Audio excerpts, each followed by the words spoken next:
The holographic star map flickered in the dimly lit command center, casting blue shadows across Diane's determined face.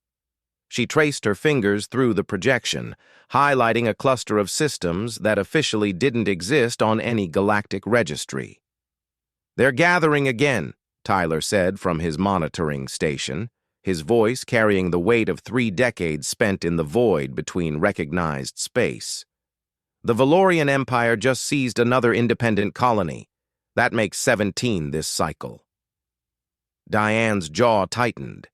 She remembered when humanity had stood before the Grand Galactic Assembly, pleading for recognition, for a voice among the stars. The elder races, the Valorians, the Shakar Collective, the Photon Lords, had laughed. Humanity was too young, too primitive, too dangerous with their unpredictable emotions and their tendency toward chaos. The exile had been swift. Humanity was forbidden from colonizing beyond their home system, their ships turned away at every border, their traders rejected at every port. The message was clear. The galaxy had no room for humankind. That was 200 years ago. "Status of the hidden assembly?" Diane asked, turning from the star map. Tyler's fingers danced across holographic controls.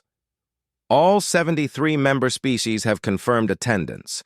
The Kulani are bringing evidence of Valorian war crimes. The Epsilon refugees have documentation of the collective's resource stripping." Diane allowed herself a small smile. The elder races had made a critical mistake when they exiled humanity. They assumed humans would simply fade away, isolated and irrelevant.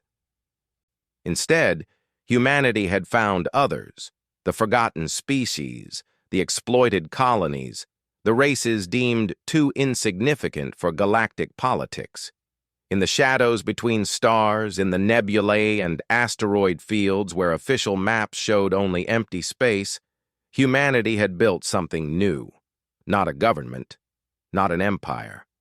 Something far more dangerous to the established order, a coalition of the unwanted, the hidden council. "How long until the Valorian patrol passes?" Diane asked. 47 minutes, Tyler replied. "Then we'll have a 3-hour window to move the assembly station into position." Diane nodded. The assembly station was humanity's greatest achievement. A massive structure built over decades, capable of housing 10,000 delegates from hundreds of species.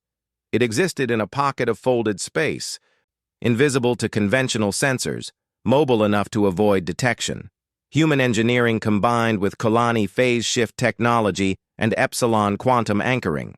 This was humanity's true gift to the galaxy. Not weapons or conquest, but the ability to unite the disparate and the desperate. "Diane." Tyler's voice pulled her from her thoughts. His expression had shifted to one of concern. "We're receiving a priority signal. It's from Earth." Earth. The homeworld that most humans in the outer darkness had never seen. Diane had been born on a hidden colony, as had Tyler, as had most of their generation. Earth was a legend, a memory passed down through stories. "Put it through," Diane commanded. The hologram shifted, revealing an older woman in formal attire. Ambassador Chen, humanity's official representative to the Grand Assembly, a position that carried no actual power since humanity had no seat. "This is an unsecured channel," Chen said without preamble, "but I had to warn you. The elder races know something is happening. They don't know what, but they've detected anomalies, ships disappearing, resources moving through uncharted space, communications they can't intercept. They're planning a military action to investigate." Tyler cursed softly. Diane kept her expression neutral. "When?" she asked. 2 weeks, maybe less. A joint task force, Valorian, Shakar, and Photon Lord vessels.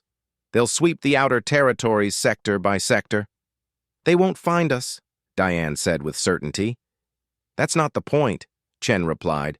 "They'll find the others, the species you've been protecting. Your entire network could collapse." Diane exchanged a glance with Tyler. They'd prepared for this possibility, hoped it wouldn't come to it, but prepared nonetheless. Ambassador, Diane said carefully, how would the Grand Assembly react if they discovered that 73 supposedly insignificant species had formed their own coalition, their own council? Chen's eyes widened. They would consider it a threat, an insurrection. And if that council revealed itself publicly, demonstrated unified economic and military capability? Understanding dawned on Chen's face. You're not hiding anymore. We were never hiding, Tyler interjected. We were organizing.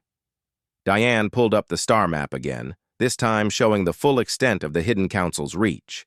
Hundreds of systems, thousands of colonies, trade routes that connected forgotten corners of the galaxy, a parallel civilization built in the cracks of the official one.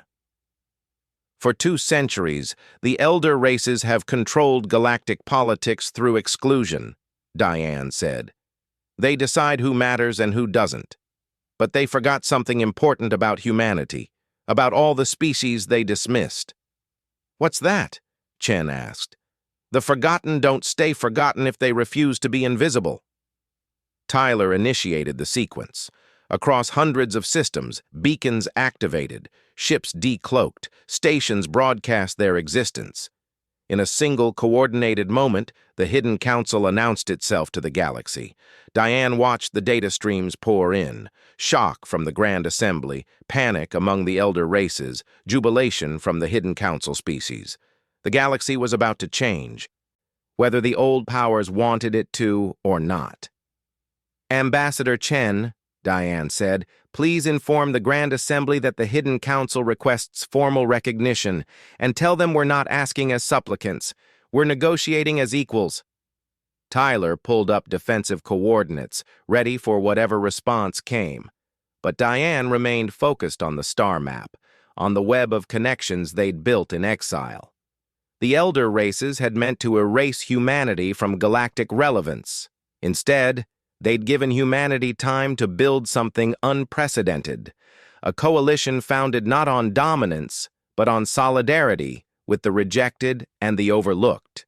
The galaxy would never be the same, and this time, when humanity spoke, the stars would listen.